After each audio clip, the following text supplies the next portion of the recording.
कुछ दिन पहले की बात, हम 2 बारातें थी। कितनी बारातें थी? एक बारात में हम भी थे और एक दूसरी बारात कहीं से आई थी। जाना एक ही घर पे था, एक ही घर पे दोनों बारातें आई। जो दूसरी बारात आई ना, दूल्हा ने बदतमीजी शुरू कर दी और इतनी बदतमीजी हुई कि निकाह नहीं हुआ। एक बहन का निकाह हो जाता है, दूसरी का नहीं हुआ। मुझे एक बात बताओ, कहने को तो आसान है बारात लौट गई, लेकिन मुझे कोई बताएगा जो बिजलियां उस बेटी के दिल पे गिरी होंगी जिसके हाथों पे निकाह के लिए मेहंदी लगी हो, जो सुर्ख जोड़ा बैठ करके पहन के तैयार बैठी हो कि कोई आएगा जिंदगी भर का वादा करके आज लेके चला जाएगा। जब उसको पता चला होगा कि बारात वापस जा चली गई है, तो कोई उसके दर्द का अंदाजा लगा सकता है? मुझे लगता है खुदा की कसम जो दर्द का झटका उसको लगा होगा, अगर समंदर में डाल दिया जाए ना उस दर्द का एक हिस्सा, तो समंदर भी सूख करके एक कोयला बन जाता। मगर मेरी कौम, हमने अभी तमाशे बंद नहीं किए हैं, अभी हमें गैरत नहीं चढ़ रही है। बदले ये रवैये, निकाह इतने आसान कर दो कि बेटियां रोए ना, कलमा पढ़े और कहे एहसान रब का हुजूर की उम्मत में पैदा किया गया। इतने आसान निकाह कर दो, इतना आसान कर दो निकाह। अल्लाह आपको सलामत रखे। मेरे भाई, ये मुश्किलें जो आई हैं ना बेटियों पे, इसे खत्म करने की कोशिश करेंगे इंशाल्लाह, करेंगे इंशाल्लाह। जो रिश्ता करने जा रहे हैं ना, ये भी 3-3 गाड़ी भर के लेके जा रहे हैं। देखने के लिए 10-12 लोग जा रहे हैं और एक झटके में तो मुंह दिखाई होती भी नहीं है। 8 लोग आए, देख के चले गए, फिर फोन की घंटी बजी। अब क्या रह गया ना, बुआ ने ना देखा अभी, ला भाई बुआ भी ला, वो भी यतीम है। बुआ देख के गई, कह रहे हमारी वो जो है ना तेरी चचेरी मुमानिया, वो भी आएंगी, क्यों उन्हें भी हराम के खाने की आदत है ना, वो भी आएंगी देखने के लिए। ओ भाई बंद करो ये, लड़के के घर वाले देख ले, बहन मां देख ले, खाला फूफी सारी चली आ रही है ठलवी, कोई काम ही नहीं है। बंद करो ये तमाशे, निकाह इतना आसान कर दो कि बाप बेटी को बोझ ना समझे। करेंगे इंशाल्लाह ऐसा, वादा करें इंशाल्लाह ऐसी करेंगे। कितने लोग 10 लाख लेंगे जहेज में? हाथ उठा के बता दें। कोई बात नहीं मेरे बच्चे, बात समझी नहीं उस बच्चे ने, इसलिए जल्दी में हाथ उठा दिया। डिमांड करेंगे। एक सबसे बड़ा नुकसान बता दूं, टाइम मेरा ओवर चल रहा है, लेकिन मैं फिर भी एक नुकसान बता दूं। जो लोग ना डिमांड रखते हैं, जब उनकी बहुएं घर में आ जाती हैं ना, तो फिर वो ससुर को अब्बा नहीं कहती हैं, सास को अम्मा नहीं कहती हैं, और शोहर को शोहर नहीं कहती हैं। क्या कहती हैं? सास को बुढ़िया, शोहर को, वो ससुर को डाकू और शोहर को नौकर कहती है। इसलिए कि रिश्ता नहीं हुआ, उनके बाप ने गुड्डा खरीदा है। मालूम है तेवर क्या होते हैं अब्बा के? 1 रुपया भी कम हुआ बारात लौट जाएगी। तो जो 1 रुपया वो बाप लेके आता है ना, गोलक तोड़ के, नसीब फोड़ के, जैसे भी लाता है, वो बच्ची को याद रहता है। फिर वो तुमसे 1-1 रुपए का हिसाब लेती है, फिर जीभ निकाल देती है इतनी, फिर कह रहे अब्बा नहीं कह रही, क्यों तूने कौन सा बेटी वाला रवैया इख्तियार किया उसके लिए? कल तू उसे सर पे हाथ रख के लाता जैसे मेरे नबी का उमर लेके आया था, हजरत उमर फारूक आजम। आज ना 10-10 लाख रुपए लेकर के तोलता फिर रहा, और फिर वो नहीं कह रही अब्बा, वो कह रही बुड्ढे को चाय दे दो। क्यों कह? ये कह रहा मैडम जरा पानी लाना, तो कहती खुद भर के ला। 10 लाख दिए मेरे अब्बा ने, सब के आगे शेर बनेगा, फिर नोरा फिर रहा बीवी के आगे। ये 10 लाख की मार है जो लंगूर बना दिया इसकी शिकल को। ऐसे रिश्ते नहीं होते। हजरत उमर फारूक आजम है, रात को टहल रहे हैं अपनी मिल्कियत में, और ये देख रहे हैं कोई गरीब परेशान तो नहीं है, ये सोच करके टहल रहे हैं ताकि कोई दुखी ना हो। जब एक गली से गुजरे ना, तो एक घर से, बेटे, एक घर से आवाज आ रही थी, बेटी दूध में पानी मिला दे। बच्ची ने कहा अम्मा उमर का दौर है। अम्मा ने कहा क्या हो गया? उमर थोड़ी देख रहे। कहा अम्मा उमर तो नहीं देख रहा, लेकिन उमर का खुदा देख रहा है, उमर का खुदा देख रहा है, लगा दे पानी दूध में। उसने कहा नहीं, मैं अपने रब के सामने चोरी नहीं कर सकती। हजरत उमर ने सुना, घर आ गए, गुलाम को भेजा, सुबह पता करो कौन है ये लोग।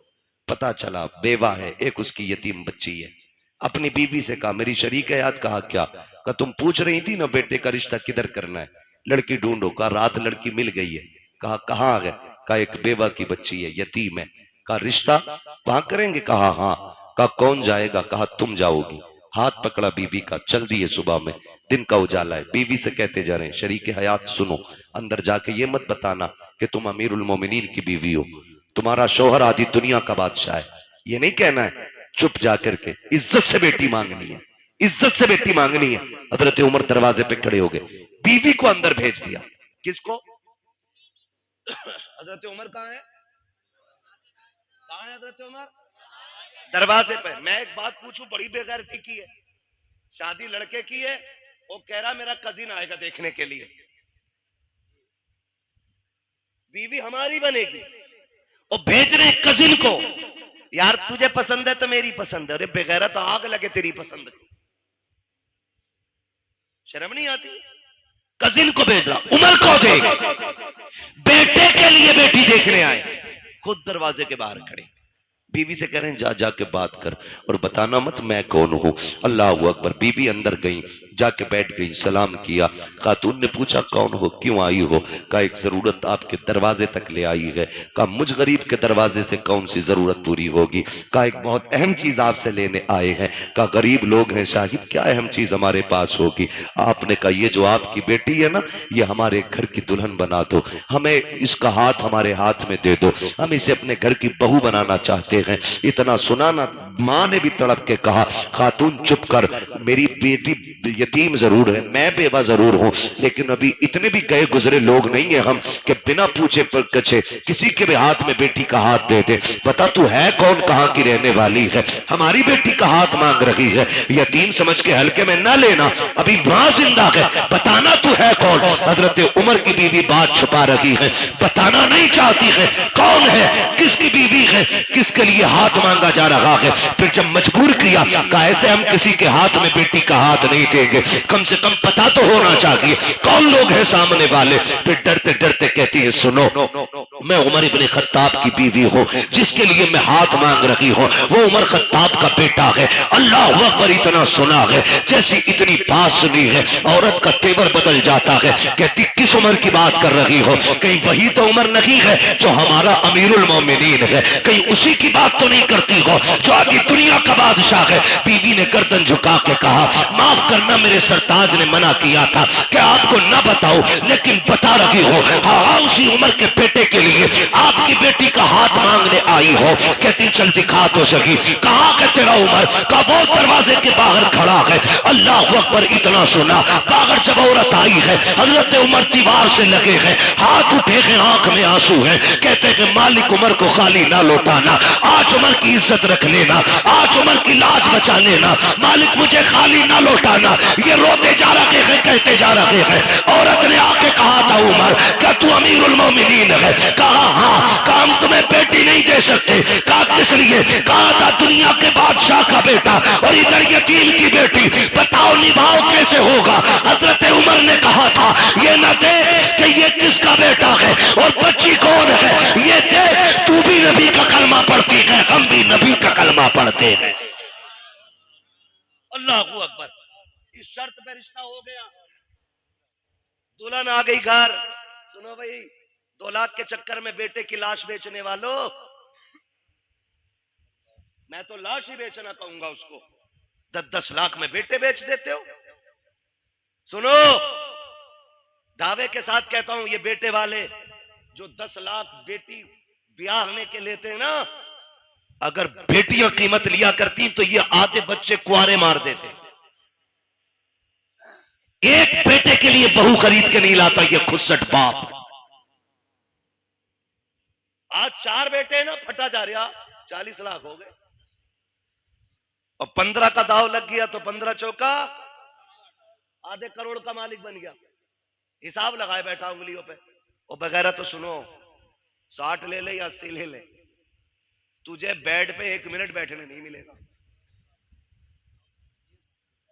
जिसकी पिलाई नापता फिर रहा ना क्या इंच है, उस पे तू बैठ नहीं सकता एक दिन भी। तेरे हिस्से में अगर आया तो ससुराल से मिला हुआ हुक्का ही आगा जो तेरे फेफड़े खराब करेगा। इसके अलावा तुझे कुछ नहीं मिलने वाला। तो मर क्यों रहा भाई? लिस्ट अब्बा के ही हाथ में। हटो मत। अल्लाह कादिर मुतलक है, जो सेहरे देना जानता है वो सेहरे लेना भी जानता है। जो मेडिकल लाइन से लोग जुड़े, कितने हादसे ऐसे होते हैं। 18 साल का जवान, 20 साल का जवान, पता चला अभी शादी का रंग नहीं उतरा था कि जोड़े कफन में बदल गए। कुछ नहीं पता मौत का। मत इतराओ इतने। 10-10 लाख में बेचने की जरूरत नहीं। रिश्ता हुआ, निकाह हुआ, हजरत उमर के घर में आई बच्ची। हजरत उमर करीब आके कहते हैं, बेटी क्या बात थी उस दिन जो रात में तेरी मां ने तुझसे कहा था? इतना सुना बच्ची के माथे पे पसीना आ गया।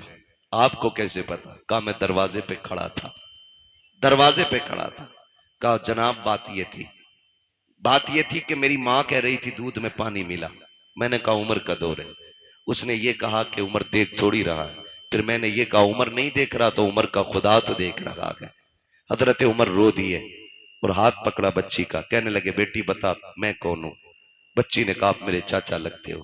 फरमाने लगे ना बेटी, आज के बाद चाचा ना कहना, तू यतीम है, मुझे बाप कह के आवाज देना, मुझे बाप कह के आवाज देना। आज के बाद तू यतीम नहीं, आज के बाद उमर तेरे सर पे शफकत का हाथ रखता है। लेकिन सुन मेरी बेटी, रोज उमर को अदालत का काम रहता है, रोज फैसले सुनाने होते हैं। बेटी तेरी ड्यूटी इतनी है, जब उमर चलने लगे तो जो तूने अपनी माँ से कहा था खुदा देख रहा है, वही मेरे कंधे पे हाथ रखना और कहना अब्बा उमर फैसले सोच समझ के करना, खुदा देख रहा है। अगर तू ये कहती रहेगी उमर की अदालत से कोई फैसला कभी गलत नहीं हो सकता। तुम बहुओं को बाप वाला प्यार दो, वो तुम्हें बेटी वाला एहतराम देके दिखाएंगे। समझ रहे हो ना मेरी बात? बेटी वाला एहतराम आपको देंगी। जो बेटियां एक बाप को एहतराम देती हैं तो निकले इन सारे फसादों से। मॉल में दामाद नहीं खरीदने, दीनदार बच्चियां तलाश करें, दीनदार, हिप्पी कट नहीं। हाँ, बहुत पुरानी कटिंग थी वो याद है हमें। अब तो पता नहीं कौन कौन सी चल रही है।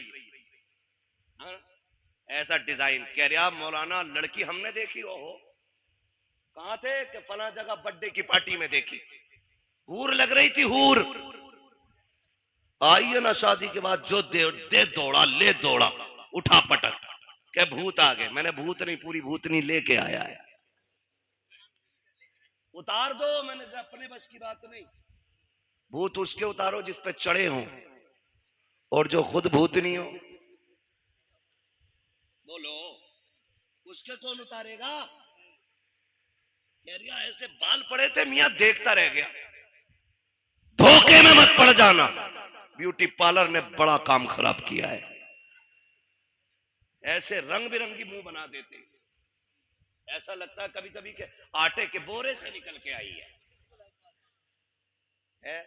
और कैमरा ऐसा ऐसा फिल्टर मार रहा, कलुआ भी कभी भूरा हो गया। ये कंडीशन। फोटो भेज दिया, कलुआ का फोटो आया, पूरा मोहल्ला देख रहा, दामाद बड़ा गोरा है। और फिर इतना घना सेहरा बनवाया कि कुछ टिप ही नहीं रहा था उसमें। और जब चौथी में आए दामाद तो फिर ढूंढ रहे थे सब, दामाद नहीं आया। यही तो है। मुंह कैसा? काबिल मस्जिद गए थे, वुजू किया तो मुंह धुल गया। तो ये कंडीशन, ये हालात है। बेटी दीनदार तलाश करो। ये भी हैरत की बात है ना, कह रहा आईएएस चाहिए, आईपीएस चाहिए, बीओएमएस चाहिए, एलएलबी चाहिए। भाई तालीम अच्छी बात है। वो कहा था ना, गालिबन हफीज जालंधरी ने कहा था कि तालीम औरतों की जरूरी तो है, मगर खातून खाना हो वो सबा की परी ना हो। तालीम जरूरी है लेकिन हया के दायरे में रहे, शरीयत की हदों को पामाल न करे। बेटी दीनदार ढूंढो, फिर देखो अल्लाह कितनी बरकतें अता फरमाता है। वरना गलत नहीं कह रहा हूं, सच्ची बात है ये। भाई आपकी वजह से ये कुर्बानी पेश कर रहा हूं, एयरपोर्ट का अल्लाह मालिक है। सच्ची बात है। जो जहेज में कुरान आता पूरी जिंदगी जुजदान में रहता है। वो बल्कि सास कहती है ना पहले ही 3 रखे, इसे मस्जिद में दिया। टीवी अपने कमरे में, एलसीडी अपने कमरे में, एलईडी अपने कमरे में, फ्रिज संभाल कर रखिए टूट ना जाए, वॉशिंग मशीन स्क्रैच ना जाए। बुढ़िया खड़े होकर ऑर्डर जारी कर रही है, आया ना कुरान, कहती लल्ला इसमें क्या, इसमें क्या, कि अम्मा कुरान है। ए लल्ला 4 तो पहले से घर में रखे थे, ये भी ले आए, इसे मस्जिद पहुंचा दो। अगर ये कंडीशन घरों की हो जाए ना, फिर पूछना मत कयामत कब आ रही है, समझ लेना कयामत तुम्हारे दरवाजे पे आके खड़ी हो गई है। क्योंकि तुम्हारे घर में टीवी और फ्रिज रखने के लिए जगह है और रब का कुरान रखने के लिए जगह नहीं है। सोचना और फैसला करना। गलत नहीं कह रहा हूं, पढ़े क्यों? क्योंकि हमने बेटी को पढ़ाना जरूरी नहीं, बेटी को कुरान देना जरूरी समझा है। जहेज में होना चाहिए, चाहे उसे नमाज आती हो के नहीं आती हो। बाप अच्छा वो नहीं जो सोने की पेटी में रख के मुझको अंबर से लिखा हुआ कुरान बेटी को दे। बाप वो बेहतर है जो जहेज में कुरान दे ना दे, बेटी के सीने में कुरान दे दे, इसलिए कि वो जहां जाएगी वहां जाकर के कुरान पढ़ेगी। लेके आओ कुरान वाली बेटी, फजर में उठ के मुसल्ला बिछाएगी, नमाज से फारी होकर कुरान पढ़ेगी, रब की तस्बीह बयान करने के बाद शौहर की खिदमत करेगी, सास ससुर की खिदमत करेगी। फिर तुम देखना इन्हीं घरों के अंदर तुम्हें जन्नत के नक्शे नजर आएंगे। वरना याद रखना, ले आओ जितनी चाहे पढ़ी लिखी, जब तक शरीयत रखी होगी उस वक्त तक घर में जन्नत रखी होगी। मैंने पहले कहा था घर कभी भी दौलत से रखी, मदीने वाले की सुन्नत से चला कर। आप बच्चियों को कुछ पढ़ाएं या ना पढ़ाएं, लेकिन कुरान पढ़ाएं। मेरे ख्याल से आपके इलाके में भी इदारा है ना, हमारे नवाब भाई ने बताया था, मुझे याद आ रहा है, काफी पहले बताया था कि ये समूदिया में बच्चियों का इदारा कायम कर रहे हैं। वो मेरे ख्याल से कायम कर दिया है, माशाअल्लाह लिंटर की तैयारी है। ये इदारे हमारे जिम्मेदारियां हैं हमारी, इन्हीं इदारों के जरिए इंशाअल्लाह हमारी बेटियां कनीज़े फातिमा ज़हरा बनेंगी, कनीज़े फातिमा ज़हरा बनेंगी इन इदारों के जरिए। बेटियां, मैं आपको एक बात बता दूं, बेटे बुरा ना माने, क्योंकि मैं भी अपने अब्बा का बेटा हूं। वो ये ना समझे कि बेटों को बड़ा खुल के बुरा कह रहा है, ये सच्ची बात है। बेटे को ना कितने कुरान पढ़ा लो, वो जब भी पढ़ेगा ना हस्बे जरूरत पढ़ेगा और बंद करके यूं रख देगा। लेकिन अगर आपने बेटी को कुरान पढ़ाया है ना, वो जब भी कुरान पढ़ेगी ना, उसे कुरान के सफात में बाप का चेहरा दिखाई देगा। बाप का इंतकाल हुए अगर 15 साल भी बीत गए होंगे ना, तो वो 15 साल के बाद कुरान बंद करके हाथ उठा के कहेगी, अल्लाह जो आयतें, जो रुकू, जो पारे, जो मैंने लाइनें पढ़ी है ना, इसका सवाब मेरे बूढ़े बाप की कब्र में अता फरमा दे। खुदा की कसम, ये बेटियां इतनी खैरत वाली होती हैं, जो भी तुम इन पे एहसान कर दो ये सर पे नहीं रखती हैं, ये एहसान का बदला दिया करती हैं, बदला दिया करती हैं। इसलिए बेटियों को पढ़ाओ। आज ना सबसे ज्यादा बड़ा निशाना हमारे इदारे, हमारी मस्जिदें, हमारी खानकाहें, हमारे जलसे सिर्फ इसलिए है कि इनसे इस्लाम का परचम हिंदुस्तान में बुलंद है। दुनिया मिटाने पे लगी है, कागज चेक करते हैं, रजिस्ट्रेशन में कमी हो, बैनामे में कमी हो, बिल्डोजर जाके चला दे। इतनी मजबूती से काम करो कि दुश्मनों के दांत कट्टे हो जाएं और तुम्हारी की हुई मेहनत ये बताए, यही है आरज़ू तालीम कुरान हो जाए, हर एक परचम से ऊंचा परचम इस्लाम हो जाए।